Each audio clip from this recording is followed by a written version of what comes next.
Functional disorder IBS यानी irritable bowel syndrome का मरीज़ को अगर कहें कि तेरी बीमारी पेट में नहीं दिमाग में है, तो ये बात सही नहीं है, क्योंकि जब मरीज़ की परेशानी जेन्युइन है तो उसकी जो बीमारी की जेन्युइननेस है उसका जेन्युइन एनालिसिस होनी चाहिए। IBS में नया क्या है? आज IBS डे है। पहले IBS में पेन को एक ज़रूरी क्राइटेरिया माना गया था, लेकिन अब कहते हैं अगर डिस्कम्फर्ट है तो यही काफ़ी है। अब डिस्कम्फर्ट चाहे ब्लोटिंग की फॉर्म में हो, चाहे हल्के दर्द की रूप में हो। अब आजकल जो नया शब्द प्रचलित हुआ है IBS के लिए वो है FODMAP डाइट। अभी FODMAP डाइट क्या है? इसमें F stand for fermentable food, O stand for oligosaccharide, जैसे प्याज है, लहसुन है, लेग्यूम्स, राजमा है, बीन्स हैं। अच्छा, इसमें D stand for disaccharide lactose. Monosaccharide से मतलब है जो फ्रक्टोज फॉर्मिंग फ्रूट्स हैं, जैसे एप्पल है, मैंगो है। और इसमें A स्टैंड पॉलीऑल्स क्या हैं? सोर्बिट्रॉल और मैनिटॉल, जो बहुत सारे खाने में पाए जाते हैं या शुगर फ्री स्वीटनर्स में पाए जाते हैं।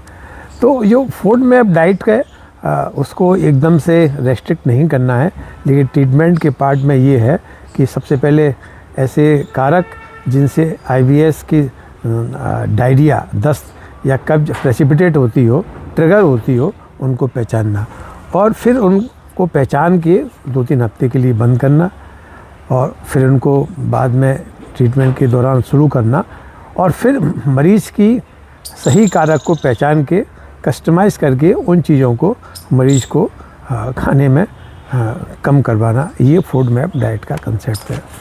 दूसरा कंसेप्ट जो IBS में आजकल आ रहा है वो है gut brain axis. Gut brain axis का कंसेप्ट आजकल इसलिए महत्वपूर्ण है कि IBS में ये मल्टीपल चैनल से काम करता है। अब मल्टीपल चैनल में अगर ब्रेन एक्सिस की बात करें तो सबसे पहले बात करेंगे वेगस की। वेगस के जो नर्व्स हैं वो पूरे गैस्ट्रोइंटेस्टिनल ट्रैक्ट में फैले रहते हैं और डायरेक्ट सिग्नलिंग ब्रेन को करते हैं। इसके अलावा न्यूरोट्रांसमीटर की बात करें तो सीरोटोनिन है, जो 80% सीरोटोनिन गट में ही बनता है। और एक बात ये हमें फिर कहना बताना चाहूँगा कि 70% इम्यूनिटी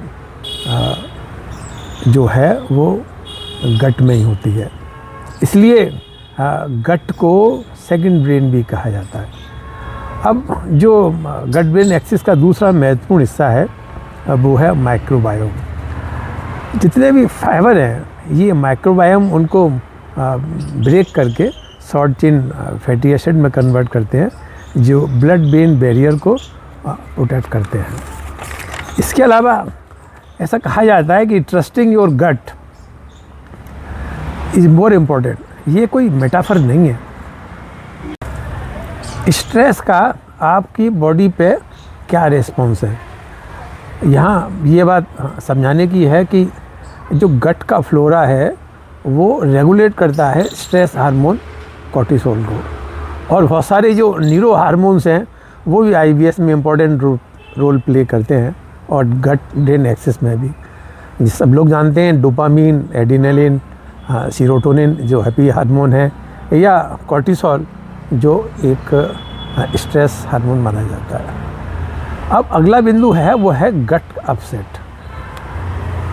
गट अपसेट में अगर आप इस बात को गौर करें कि आपको कहीं जाना है या कोई चिंता की बात है तो तुरंत आपको लगता है कि टॉयलेट में जाना चाहिए। इसको गैस्ट्रोकोलिक रिफ्लक्स कहते हैं कि ज़रा सा भी कोई आप स्ट्रेस में आते हैं तो ऐसा लगता है कि आपको टॉयलेट में जाना चाहिए, और आपको कुछ खाते ही अगर कुछ खाने के तुरंत बाद आपको लगता है कि पोटी के लिए जाना है तो वो गैस्ट्रोकोलिक रिफ्लेक्स है। तो जो मेंटल हेल्थ है, मेंटल हेल्थ का भी गट ब्रेन एक्सिस में विशेष रोल है, और मेंटल हेल्थ आजकल एंजाइटी, डिप्रेशन ये सब प्रोबायोटिक और गट के फ्लोरा पे डिपेंड करते हैं, ऐसा माने जाने लगा है। इवन गट के जो ऐसे प्रोबायोटिक को साइकोबायोटिक कहने लगे हैं हम लोग। अब आगे अगर बात करें तो मैनेजमेंट की अगर बात करें तो IBS के मैनेजमेंट में जैसे FODMAP डाइट की बात हो गई, और अगर IBS ठीक करना है तो आपको गट की माइक्रोफ्लोरा माइक्रोबायोम पे ध्यान देना होगा, और उसके लिए ईट प्रोबायोटिक। फाइबर डाइट इसलिए ज़रूरी है कि फाइबर है वो प्रीबायोटिक है, जिसको बैक्टीरिया खाते हैं और उनकी संख्या बढ़ती है।